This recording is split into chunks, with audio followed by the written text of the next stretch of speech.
How you do anything is how you do everything. You can't be just a little bit lazy, a little bit late, a little bit out of integrity, right? Because how we do anything is how we do everything. If you're just 3 minutes late, how does that impact your integrity in the rest of your day?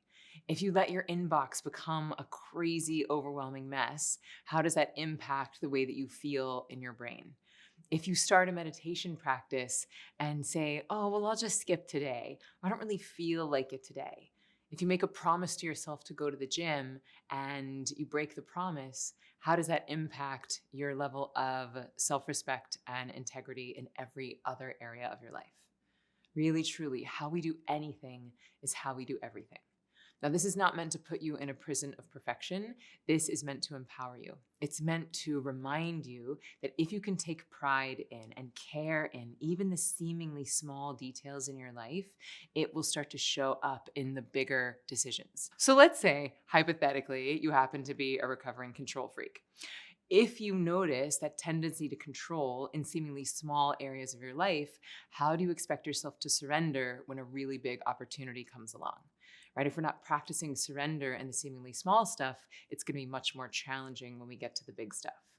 If you are someone who tends to not keep promises to yourself, if you're not doing it, practicing that on a daily basis, when something big comes around, then you might go into old habits.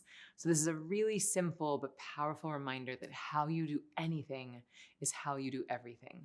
And a really beautiful habit to start to practice this with is meditation.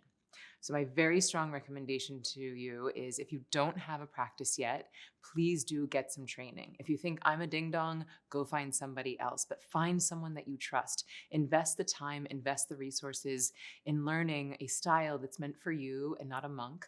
Finding a style where you really feel the return on time investment, and you see that for the few minutes a day that you invest in meditation, you get back hours of productivity and joy in your life. Now, once you do that, once you have a practice, you have some training, then you can practice this concept of how I do anything is how I do everything. So I can make a promise to myself. I'm going to commit to this thing every day, twice a day. And once you start to keep that promise, it's a lot easier to keep the other promises. Oh yeah, I am going to go to the gym. I am going to write in my journal. I am going to get in bed a little bit earlier. Maybe I won't drink this weekend. Versus, running on autopilot and making a bunch of fight or flight, stressy, survival-based decisions, right? Because when we're stressed out, it's really hard to make awesome decisions because the prefrontal cortex of our brain shuts down and the amygdala takes over, which is the fear center of the brain. So if we start a meditation practice, if we treat that with the reverence that we do everything else in our life, then we have the added side effect of getting the executive function of the brain back online.